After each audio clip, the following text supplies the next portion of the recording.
Hello everyone, welcome to my channel. ಇವತ್ತು ನಾನು easy ಮೆಥಡಲ್ಲಿ ಸ್ಟೆಪ್ ಬೈ ಸ್ಟೆಪ್ ಆಗಿ ಸೈಡ್ ಡೋರಿ ಕುರ್ತಿ ಕಟಿಂಗ್ ಮತ್ತು ಸ್ಟಿಚಿಂಗನ್ನು ತೋರಿಸ್ಕೊಡ್ತಾ ಇದ್ದೀನಿ. ಈ ಕುರ್ತಿ ಜೀನ್ಸ್ಗೂ ಕೂಡ ವೇರ್ ಮಾಡಿದ್ರೆ ಚೆನ್ನಾಗಿರುತ್ತೆ, ಹಾಗೆ ಸ್ಟೈಲಿಶ್ ಲುಕ್ಕು ಕೂಡ ಕೊಡುತ್ತೆ. ನಿಮಗೆ ಈ ವಿಡಿಯೋ ಇಷ್ಟ ಆದರೆ ಪ್ಲೀಸ್ ಲೈಕ್ ಮಾಡಿ ಮತ್ತು ಸಬ್ಸ್ಕ್ರೈಬ್ ಮಾಡಿ, ಹಾಗೆ ಪಕ್ಕದಲ್ಲೇ ಇರುವಂತಹ ಬೆಲ್ ಐಕಾನನ್ನು ಪ್ರೆಸ್ ಮಾಡಿ. ಇದರಿಂದ ನಾನು ಮುಂದೆ ಮಾಡುವಂತಹ ವಿಡಿಯೋದ ನೋಟಿಫಿಕೇಶನ್ ನಿಮಗೆ ಬರುತ್ತೆ. ಈ ಕುರ್ತಿಗೆ ಯಾವುದೇ ರೀತಿ ಲೈನಿಂಗನ್ನು ಅಟ್ಯಾಚ್ ಮಾಡ್ತಾ ಇಲ್ಲ. ಫ್ಯಾಬ್ರಿಕ್ನ ಈ ರೀತಿ ಲೆಂತ್ ವೈಸ್ ನೋಡಿಕೊಂಡು ಈ ಥರ 2 ಫೋಲ್ಡ್ ಮಾಡ್ಕೊಳ್ಬೇಕು. ಈ ರೀತಿ ಮತ್ತೆ ಇದನ್ನು ಈ ರೀತಿ ಫೋಲ್ಡ್ ಮಾಡ್ಕೋಬೇಕು.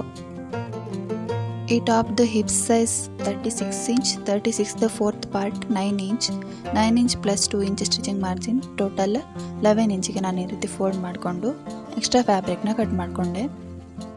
ಈ ರೀತಿ 4 ಲೇಯರ್ಸ್ ಆಗಿ ಫೋಲ್ಡ್ ಮಾಡ್ಕೊಂಡಿದ್ದೀನಿ. ಇದು ಓಪನ್ ಸೈಡ್ ಮತ್ತು ಈ ಕಡೆ ಫೋಲ್ಡೆಡ್ ಸೈಡ್. ಈ ಕುರ್ತಿದು ರೆಡಿ ಲೆಂತ್ 41 ಇಂಚ್, ಅದಕ್ಕೆ ನಾನು 2 ಇಂಚ್ ಸ್ಟಿಚಿಂಗ್ ಮಾರ್ಜಿನನ್ನು ಆ್ಯಡ್ ಮಾಡ್ತಾ ಇದ್ದೀನಿ. ಈ ಕೆಳಗಡೆ ಬಾಟಮಲ್ಲಿ 1.5 ಇಂಚ್ ಫೋಲ್ಡಿಂಗಿಗೆ ಹೋಗುತ್ತೆ ಮತ್ತು ಮೇಲುಗಡೆ 1/2 ಇಂಚ್ ಶೋಲ್ಡರ್ ಜಾಯಿಂಟ್ಗೆ ಹೋಗುತ್ತೆ. ಇವಾಗ ಇದನ್ನು ಈ ರೀತಿ ಸ್ಟ್ರೈಟಾಗಿ ಲೈನ್ ಹಾಕ್ಕೊಂಡು ಎಕ್ಸ್ಟ್ರಾ ಫ್ಯಾಬ್ರಿಕ್ನ ಕಟ್ ಮಾಡಿ ತಗೊಳ್ಬೇಕು. ಶೋಲ್ಡರ್ ನಾನು 7.5 ಇಂಚಿಗೆ ಮಾರ್ಕ್ ಮಾಡ್ತಾ ಇದ್ದೀನಿ. ಇದು ಸ್ಲೀವ್ಲೆಸ್ ಕುರ್ತಿ ಆಗಿರೋದ್ರಿಂದ ನಾನು 7.5 ಇಂಚಿಗೆ ಮಾರ್ಕ್ ಮಾಡಿದೆ. ಆರ್ಮೋಲ್ ನಾನು 7 ಇಂಚಿಗೆ ಮಾರ್ಕ್ ಮಾಡ್ತಾ ಇದ್ದೀನಿ. ಇವಾಗ 2 ಪಾಯಿಂಟ್ಸ್ನು ಕೂಡ ಈ ರೀತಿ ಜಾಯಿಂಟ್ ಮಾಡ್ಕೊಳ್ಬೇಕು. ವೇಸ್ಟ್ ಲೈನ್ ನಾನು 14 ಇಂಚಿಗೆ ಮಾರ್ಕ್ ಮಾಡ್ತಾ ಇದ್ದೀನಿ. ಹಾಗೆ ಹಿಪ್ ಲೈನ್ ಸೈಡಲ್ಲಿ 2 ಕಡೆ ಡೋರಿ ಬರೋದ್ರಿಂದ ನಾನು 17 ಇಂಚಿಗೆ ಮಾರ್ಕ್ ಮಾಡಿದೆ. ಇವಾಗ 2 ಪಾಯಿಂಟ್ಸ್ಗೂ ಈ ರೀತಿ ಸ್ಟ್ರೈಟಾಗಿ ಲೈನ್ ಹಾಕ್ಕೊಳ್ಬೇಕು.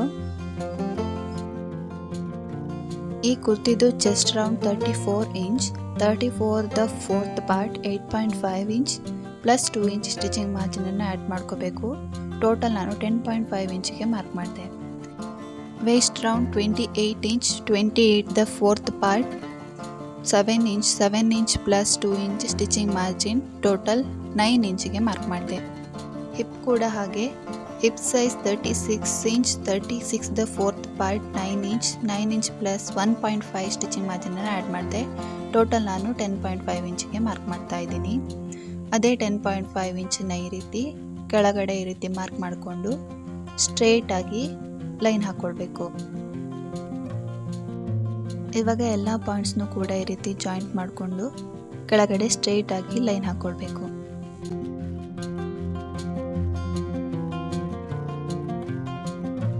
ಆರ್ಮೋಲಲ್ಲಿ ಟೇಪ್ನ ಈ ರೀತಿ ಫೋಲ್ಡ್ ಮಾಡಿ ಸೆಂಟ್ರಿಗೆ ಮಾರ್ಕ್ ಮಾಡಿಕೊಂಡು ಬ್ಯಾಕ್ ಆರ್ಮ್ ಶೇಪ್ನ ತಗೊಳ್ಬೇಕು. ಇಲ್ಲಿ ಸ್ಲೀವ್ಲೆಸ್ ಕುರ್ತಿ ಆಗಿರೋದ್ರಿಂದ ನಾನು ಫ್ರಂಟ್ ಆರ್ಮ್ ಶೇಪ್ನ ತಗೊಳ್ತಾ ಇಲ್ಲ. ನೆಕ್ ವಿಡ್ತ್ ನಾನು 3.5 ಇಂಚಿಗೆ ಮಾರ್ಕ್ ಮಾಡ್ತಾ ಇದ್ದೀನಿ. ಬ್ಯಾಕ್ ನೆಕ್ ಡೀಪ್ 3.5 ಇಂಚಿಗೆ ಮಾರ್ಕ್ ಮಾಡಿದೆ. ಹಾಗೆ ಫ್ರಂಟ್ ನೆಕ್ ಡೀಪ್ 4 ಇಂಚಿಗೆ ಮಾರ್ಕ್ ಮಾಡ್ತಾ ಇದ್ದೀನಿ. ಇವಾಗ ಎಲ್ಲ ಪಾಯಿಂಟ್ಸ್ನ ಕೂಡ ಈ ರೀತಿ ಜಾಯಿಂಟ್ ಮಾಡಿಕೊಂಡು ನಾನು ಸಿಂಪಲ್ ಆಗಿ ಈ ರೀತಿ ರೌಂಡ್ ಶೇಪ್ನ ಕೊಡ್ತಾ ಇದ್ದೀನಿ. ಇವಾಗ ಮೇಲುಗಡೆ ಶೋಲ್ಡರಲ್ಲಿ ಈ ರೀತಿ 1/2 ಇಂಚಿಗೆ ಮಾರ್ಕ್ ಮಾಡಿಕೊಂಡು ಶೋಲ್ಡರ್ ಡೌನ್ ಮಾಡ್ಕೊಳ್ಬೇಕು ಈ ರೀತಿ. ಇವಾಗ ಬ್ಯಾಕ್ ನೆಕ್ ಮತ್ತು ಬ್ಯಾಕ್ ಆರ್ಮ್ ಶೇಪಿಂದ ಎಕ್ಸ್ಟ್ರಾ ಫ್ಯಾಬ್ರಿಕ್ನ ಕಟ್ ಮಾಡಿ ತಗೊಳ್ಬೇಕು ಈ ರೀತಿ. ಇವಾಗ ನಾನು ಫಿಟ್ಟಿಂಗ್ ಮಾಡುವಾಗ ಮಾರ್ಕಿಂಗ್ ಗೊತ್ತಾಗಲಿ ಅಂತ ವೇಸ್ಟ್ ಲೈನ್ ಮತ್ತು ಹಿಪ್ ಲೈನ್ ಹತ್ರ ಈ ರೀತಿ ಸ್ಮಾಲ್ ಆಗಿ ನಾಚಸನ್ನು ಹಾಕ್ಕೊಳ್ತಾ ಇದ್ದೀನಿ. ಇವಾಗ ಫ್ಯಾಬ್ರಿಕ್ನ ಈ ರೀತಿ ಓಪನ್ ಮಾಡಿಕೊಂಡು ಬ್ಯಾಕ್ ಪಾರ್ಟ್ನ ಸೈಡಲ್ಲಿ ಇಟ್ಕೊಳ್ತಾ ಇದ್ದೀನಿ. ಫ್ರಂಟ್ ಪಾರ್ಟ್ನ ಮತ್ತೆ ಅದೇ ರೀತಿ ಫೋಲ್ಡ್ ಮಾಡಿಕೊಂಡು ಫ್ರಂಟ್ ನೆಕ್ ಶೇಪ್ನ ಕಟ್ ಮಾಡ್ಕೊಳ್ಬೇಕು. ಇವಾಗ ಕುರ್ತಿದು ಕಟ್ಟಿಂಗ್ ಕಂಪ್ಲೀಟ್ ಆಯಿತು. ಸ್ಟಿಚಿಂಗ್ ಮಾಡೋದು ಹೇಗೆ ಅಂತ ನೋಡೋಣ. ಬ್ಯಾಕ್ ನೆಕ್ಕಿಗೆ ನಾನು ಅವಾಗ 3.5 ಇಂಚಿಗೆ ಕಟ್ ಮಾಡ್ಕೊಂಡಿದ್ದೆ ಅಲ್ವಾ. ನಾನು ಬ್ಯಾಕ್ ನೆಕ್ಕಿಗೆ ಯಾವುದೇ ರೀತಿ ಡಿಸೈನ್ ಮಾಡದೇ ಇರೋದ್ರಿಂದ 5 ಇಂಚಿಗೆ ಈ ರೀತಿ ಮಾರ್ಕ್ ಮಾಡಿಕೊಂಡು ಕಟ್ಟಿಂಗ್ ಮಾಡ್ಕೊಳ್ತಾ ಇದ್ದೀನಿ. ನಿಮಗೆ ಬೇರೆ ಡಿಸೈನ್ ಬೇಕು ಅಂದರೆ ಕೂಡ ಮಾಡ್ಕೊಳ್ಬೋದು. ಕೆಳಗಡೆ ರೌಂಡ್ ಶೇಪ್ನ ತಗೊಂಡು ಹುಕ್ಸ್ ಕೂಡ ಅಟ್ಯಾಚ್ ಮಾಡ್ಕೊಳ್ಬೋದು. ಇವಾಗ ನೆಕ್ಕಿಗೆ ಕ್ರಾಸ್ ಪಟ್ಟಿನ ಅಟ್ಯಾಚ್ ಮಾಡ್ಕೊಳ್ಬೇಕು. ಅದಕ್ಕೋಸ್ಕರ ನಾನು ಈ ರೀತಿ ಕ್ರಾಸ್ ಪಟ್ಟಿನ ಕಟ್ ಮಾಡ್ಕೊಳ್ತಾ ಇದ್ದೀನಿ. ಈ ಕ್ರಾಸ್ ಪಟ್ಟಿದು ವಿಡ್ತ್ 1.5 ಇಂಚ್ ಬರೋ ಹಾಗೆ ಎಲ್ಲ ಕ್ರಾಸ್ ಪಟ್ಟಿನ ಈ ರೀತಿ ಕಟ್ ಮಾಡ್ಕೊಂಡಿದ್ದೀನಿ. ಇವಾಗ ಈ 2 ಮೈನ್ ಫ್ಯಾಬ್ರಿಕ್ ಒಂದೇ ಕಡೆ ಬರೋ ಹಾಗೆ ಈ ರೀತಿ ಇಟ್ಕೊಂಡು ಅಟ್ಯಾಚ್ ಮಾಡ್ಕೊಳ್ಬೇಕು. ಈ ರೀತಿ ಸ್ಟಿಚ್ ಮಾಡ್ಕೊಳ್ಬೇಕು.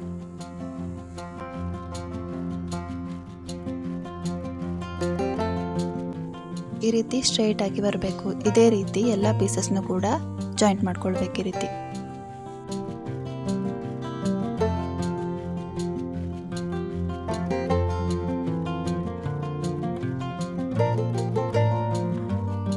ಎಲ್ಲ ಪೀಸಸ್ನ ಜಾಯಿಂಟ್ ಮಾಡ್ಕೊಂಡಾದ ನಂತರ ಈ ರೀತಿ ಹಾಫ್ ಫೋಲ್ಡ್ ಮಾಡಿಕೊಂಡು ಈ ಥರ ಸ್ಟಿಚ್ ಮಾಡ್ಕೊಳ್ಬೇಕು.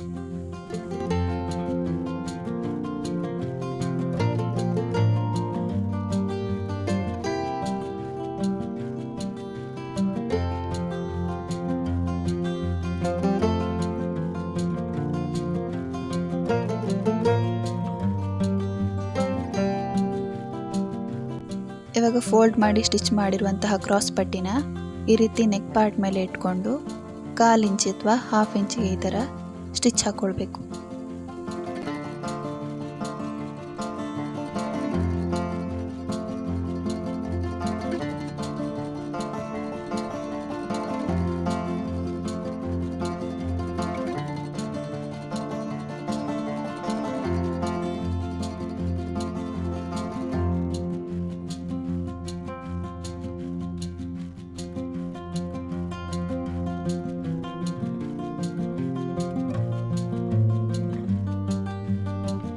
ಸ್ಟಿಚ್ ಮಾಡಿ ಆದ ನಂತರ ನೆಕ್ ಪಾರ್ಟಲ್ಲಿ ಈ ರೀತಿ ಚಿಕ್ಕ ಚಿಕ್ಕದಾಗಿ ಈ ಥರ ಕಟ್ ಮಾಡ್ಕೊಳ್ಬೇಕು.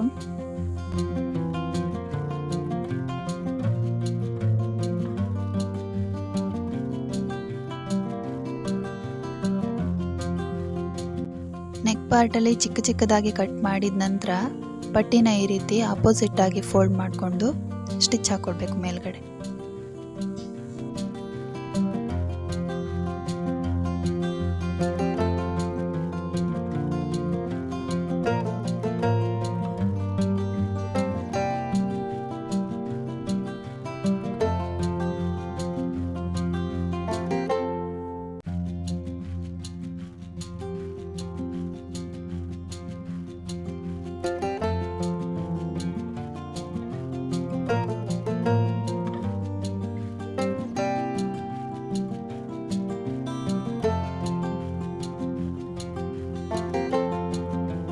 ಮೇಲಗಡೆ ಸ್ಟಿಚ್ ಮಾಡಿದ ನಂತರ ಫ್ಯಾಬ್ರಿಕ್ನ ಈ ರೀತಿ ಉಲ್ಟಾ ಮಾಡಿಕೊಂಡು ಈ ಥರ ನೀಟಾಗಿ ಸ್ಟಿಚ್ ಹಾಕ್ಕೊಳ್ಬೇಕು.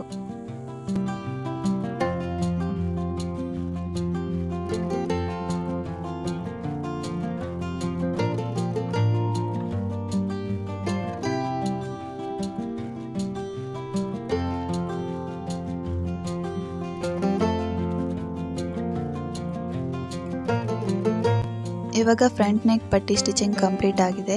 ಬ್ಯಾಕ್ ನೆಕ್ ಪಾರ್ಟ್ಗೂ ಕೂಡ ಸೇಮ್ ಮೆಥಡಲ್ಲಿ ಸ್ಟಿಚ್ ಮಾಡ್ಕೊಳ್ಬೇಕು. ಎರಡೂ ನೆಕ್ ಪಾರ್ಟ್ ಸ್ಟಿಚಿಂಗ್ ಆದ ನಂತರ ಇವಾಗ ಬ್ಯಾಕ್ ನೆಕ್ ಮತ್ತು ಫ್ರಂಟ್ ಪಾರ್ಟ್ ಎರಡರದ್ದು ಶೋಲ್ಡರ್ ಜಾಯಿಂಟ್ ಮಾಡ್ಕೊಳ್ಬೇಕು ಈ ರೀತಿ.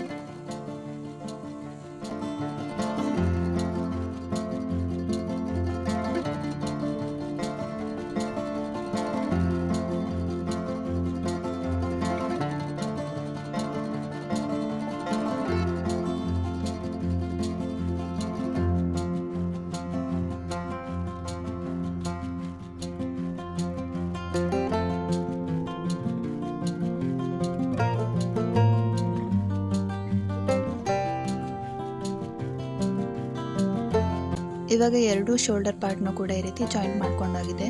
ಇವಾಗ ಸ್ಲೀವ್ಸ್ಗೆ ಈ ರೀತಿ ಕ್ರಾಸ್ ಪಟ್ಟಿನ ಅಟ್ಯಾಚ್ ಮಾಡ್ಕೊಳ್ಬೇಕು.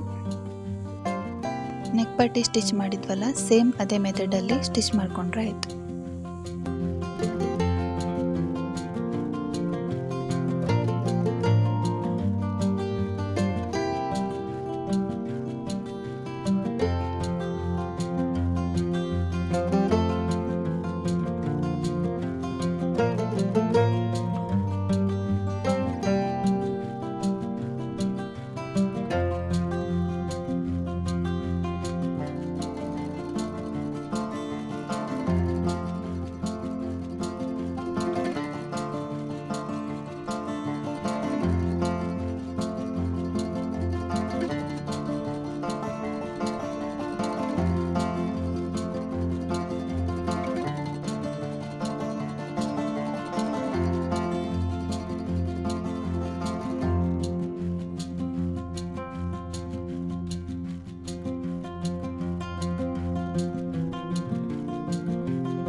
ಇವಾಗ ಸ್ಟಿಚಿಂಗ್ ಕಂಪ್ಲೀಟ್ ಆಯಿತು.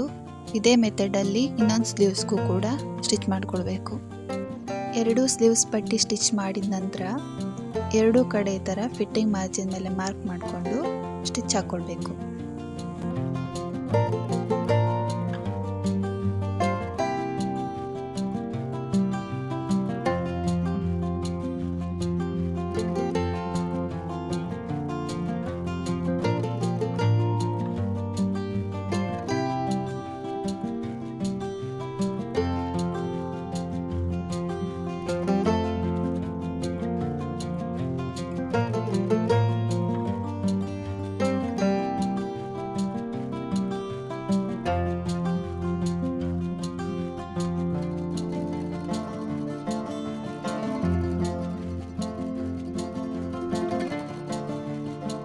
ಎರಡು ಸೈಡ್ ಫಿಟ್ಟಿಂಗ್ ಮಾರ್ಜಿನ್ ಮೇಲೆ ಸ್ಟಿಚ್ ಮಾಡಿದ ನಂತರ ಹಿಪ್ಪಿಂದ ಕೆಳಗಡೆ ಈ ರೀತಿ ಫೋಲ್ಡಿಂಗಿಗೆ ಹೋಗುತ್ತಲ್ಲ, ಅಲ್ಲಿ ಈ ರೀತಿ 1.5 ಇಂಚಿಗೆ ಮಾರ್ಕ್ ಮಾಡಿಕೊಂಡು ಸ್ಟ್ರೈಟಾಗಿ ಲೈನ್ ಹಾಕ್ಕೊಂಡೆ.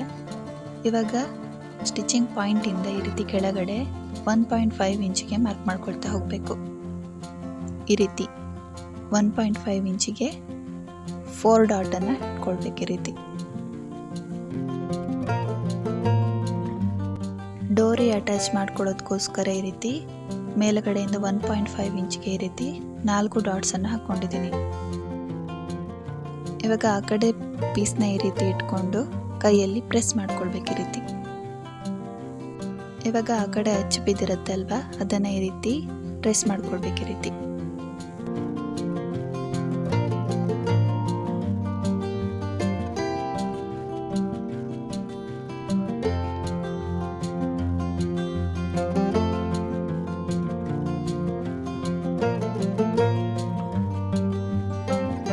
ಇವಾಗ ಮಾರ್ಕ್ ಮಾಡ್ಕೊಂಡಿದ್ದೆ ಅಲ್ವಾ, ಅಲ್ಲಿ ಡೋರಿನ ಅಟ್ಯಾಚ್ ಮಾಡ್ಕೊಳ್ಳೋದಕ್ಕೆ ಈ ರೀತಿ 3 ಇಂಚ್ ಇರುವಂತಹ ಡೋರಿ ಪೀಸ್ನ ತಗೊಂಡಿದ್ದೀನಿ.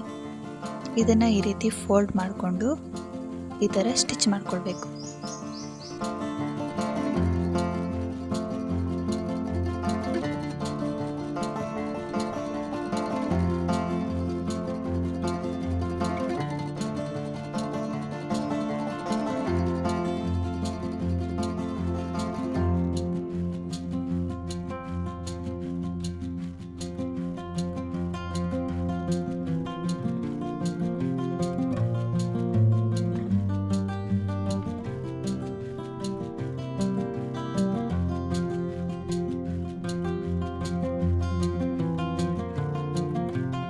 ಇವಾಗ ಸ್ಟಿಚ್ ಮಾಡಿದ ನಂತರ ಸೈಡಲ್ಲಿ ಫೋಲ್ಡಿಂಗ್ ನೀಟಾಗಿ ಬರೋದಕ್ಕೋಸ್ಕರ ಈ ಥರ ಸ್ಟಿಚ್ ಹಾಕ್ಕೊಳ್ಬೇಕು.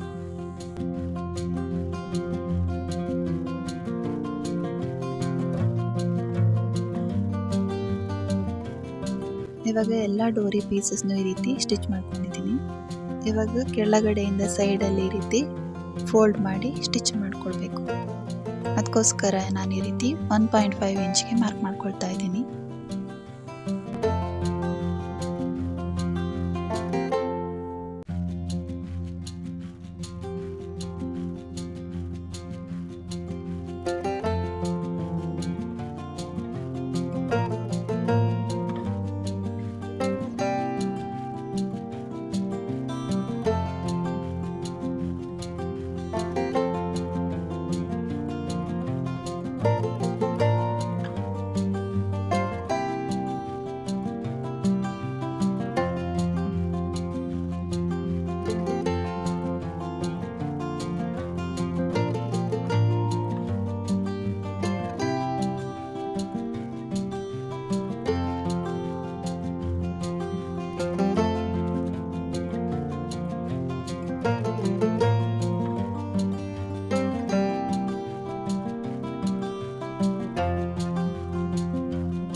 ಇವಾಗ ಸ್ಟಿಚಿಂಗ್ ಕಂಪ್ಲೀಟ್ ಆಗಿದೆ.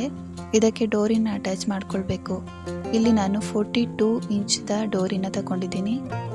ಇದಕ್ಕೆ ಈ ರೀತಿ ಪಿನ್ನನ್ನು ಅಟ್ಯಾಚ್ ಮಾಡಿಕೊಂಡು ಜಿಗ್ಜ್ಯಾಗ್ ಶೇಪಲ್ಲಿ ಈ ರೀತಿ ಹಾಕ್ಕೊಳ್ತಾ ಹೋಗಬೇಕು.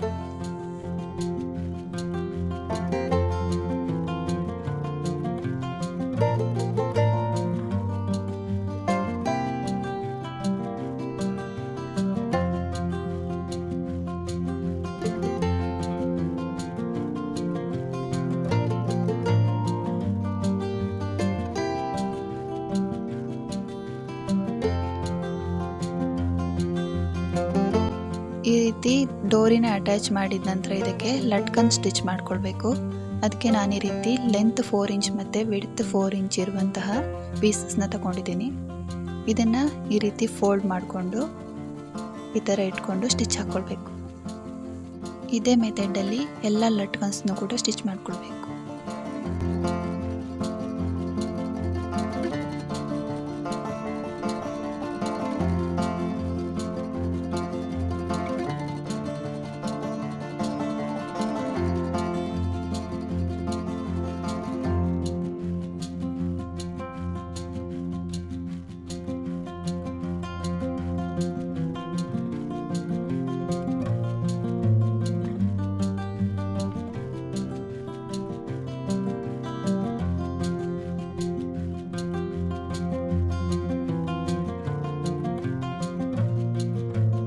ಇವಾಗ ಸ್ಟಿಚಿಂಗ್ ಕಂಪ್ಲೀಟ್ ಆಗಿದೆ.